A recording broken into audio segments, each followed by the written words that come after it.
Assalamualaikum warahmatullahi wabarakatuh. Nama saya Nimatul Jannah, NPM 17124281. Di sini saya akan mempresentasikan makalah saya yang berjudul Kontribusi Pendidikan Islam Terhadap Pengembangan Ilmu Pengetahuan Teknologi. Di dalamnya membahas antara lain, yang pertama itu kontribusi pendidikan Islam dalam ilmu pengetahuan teknologi. Yang kedua, membahas tentang strategi pengembangan Islamisasi ilmu pengetahuan teknologi. Kontribusi pendidikan Islam dalam ilmu pengetahuan teknologi. Islam tidak pernah menuntut agar manusia mematikan akalnya, kemudian percaya begitu saja dengan semua akidah dan syariat yang diajarkan oleh Allah dan Rasul-Nya. Akan tetapi, Islam sangat menghormati akal manusia dan menganjurkan untuk mengasah kemampuan berpikirnya. Sebab Islam dan sains tidak saling bertentangan. Bahkan banyak persoalan di dalam Islam yang dapat menjadi petunjuk dalam membangun suatu sains.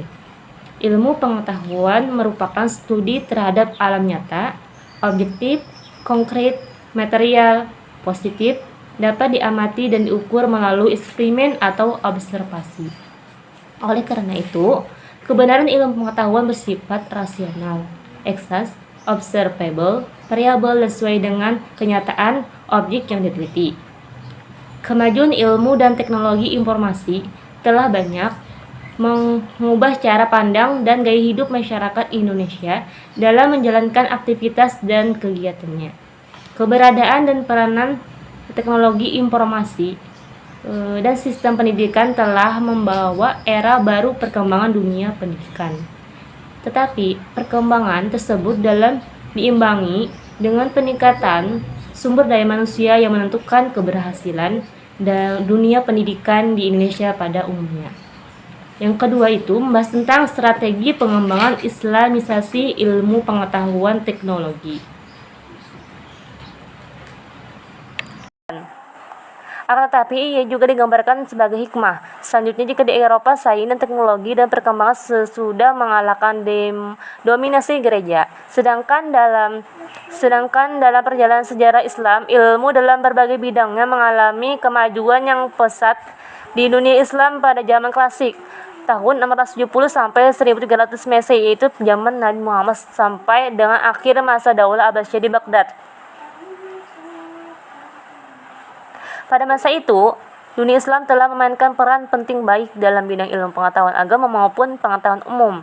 Dalam kaitan ini, Harun Nasyidun menyatakan bahwa cendekiawan Muslim bukan hanya mempelajari ilmu pengetahuan dan filsafat dari buku-buku Yunani, tetapi hal itu mereka tambahkan ke dalam hasil-hasil penyelidikan yang dilakukan sendiri dalam lapangan ilmu pengetahuan dan hasil pikiran mereka dalam ilmu filsafat. Para ilmuwan tersebut memiliki pengetahuan yang bersifat integrated, yakni bahwa ilmu pengetahuan umum yang mereka kembangkan tidak terlepas dari ilmu agama atau tidak terlepas dari nilai-nilai Islam. Dalam rangka pengembangan Islamisasi ilmu pengetahuan, Al-Faruqi menyusun 12 langkah yang harus ditempuh terlebih dahulu. Langkah-langkah tersebut adalah yang pertama, penguasaan disiplin ilmu modern, prinsip, metodologi, masalah, tema, dan perkembangan. Yang kedua, survei disiplin ilmu. Yang ketiga, penguasaan hajana Islam, ontologi. Yang keempat, penguasaan hajana ilmiah Islam, analisis. Yang kelima, penetapan relevansi Islam yang khas terhadap disiplin-disiplin ilmu. Yang keenam, penilaian secara kritis terhadap disiplin keilmuan modern dan tingkat perkembangannya di masa kini. Yang ketujuh, penilaian secara kritis terhadap hajana Islam dan tingkat perkembangan dewasa ini. Yang ke-8, survei permasalahan yang dihadapi umat Islam. Yang ke-9, survei permasalahan yang dihadapi manusia. Yang ke-10, analisis dan sintesis kreatif. Yang ke-11, penuangan kembali disiplin ilmu modern ke dalam kerangka Islam. Yang terakhir, yang ke-12, penyebar luasan ilmu yang sudah diislamkan. Untuk mengaplikasikan Islamisasi ilmu dapat dimulai dari level ilmu yang ada di perguruan tinggi, level TK sampai SMA juga penting. Tapi mereka sebenarnya bergantung pada guru-guru yang mengajar mereka. Guru yang mengajar TK sampai SMA, semua produk dari perguruan tinggi, penulis buku pun kebanyakan dibuat oleh lulusan perguruan tinggi. Jadi walaupun targetnya sekolah dasar, yang harus diubah pertama adalah guru-gurunya. Di Malaysia, proses Islamisasi mulai berlaku dalam hal tertentu karena politik kerajaan di Malaysia memberikan perhatian khusus pada masalah pendidikan. Di Indonesia pun usaha-usaha untuk menerapkan pandangan Islam sudah ada. Wassalamualaikum warahmatullahi